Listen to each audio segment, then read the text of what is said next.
মনোযোগ দিয়ে পড়ার বিশেষ কৌশল আজকে আমরা এই ভিডিওতে জানব। তো কিভাবে পড়লে আমাদের মনোযোগ খুব বেশি লাগবে, অর্থাৎ আমরা মনোযোগ দিয়ে পড়তে পারবো। তো প্রথমত হচ্ছে যে স্টাডি টাইম টেবিল। তো নির্দিষ্ট সময় অর্থাৎ নির্দিষ্ট রুটিন বানিয়ে পড়তে হবে। তো যদি আমরা নির্দিষ্ট রুটিন বানিয়ে পড়তে বসি তাহলে আমরা খুবই বেশি সংখ্যক অর্থাৎ বেশি সময় পড়তে পারবো।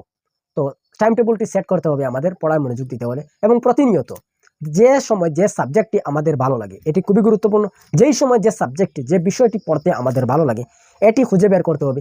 এরপর এই সময়ের মধ্যে এই সময় আমাদের যে সাবজেক্টটি আমাদের ভালো লাগে সেই সাবজেক্টটি আমাদের পড়তে হবে।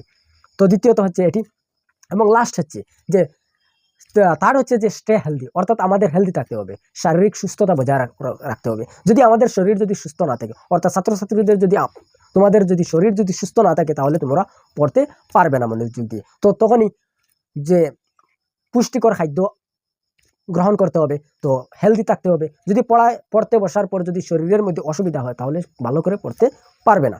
তো তাই হেলদি থাকতে হবে।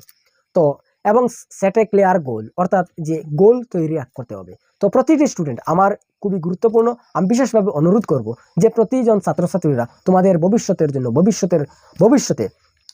ভবিষ্যতে ভালো কিছু অর্জন করার জন্য গোল সেট করতে হবে। গোল সেট করা খুবই প্রয়োজন।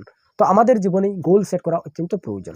তাই প্রতিজন ছাত্রছাত্রীদেরকে আমি বলবো যে গোল সেট করো, এবং স্টাডি করার জন্য নির্দিষ্ট টাইম টেবিল বজায় রাখো, এবং যেই সময় যে সাবজেক্টটি পড়তে ভালো মন লাগবে সেই সময় এই সাবজেক্টটি পড়ো এবং হেলদি থাকো।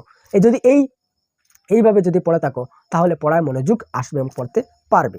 এবং বিশেষ করে যদি এই টাইম টেবিলটি যদি মেনটেন করো তাহলে ভালো রেজাল্টও করতে পারবে। তো আজকের ভিডিওটি এই পর্যন্ত, দেখা হবে পরের ভিডিওতে। যদি ভিডিওটি ভালো লাগে তাহলে ভিডিওটি লাইক করবেন, শেয়ার করে অন্যদেরকে দেখার সুযোগ করে দেবেন, সাথে এই চ্যানেলটিকে সাবস্ক্রাইব করে রাখবেন। তো ভিডিওটি পুরো দেখার জন্য আপনাকে অনেক অনেক ধন্যবাদ। Thank you for watching. Thank you.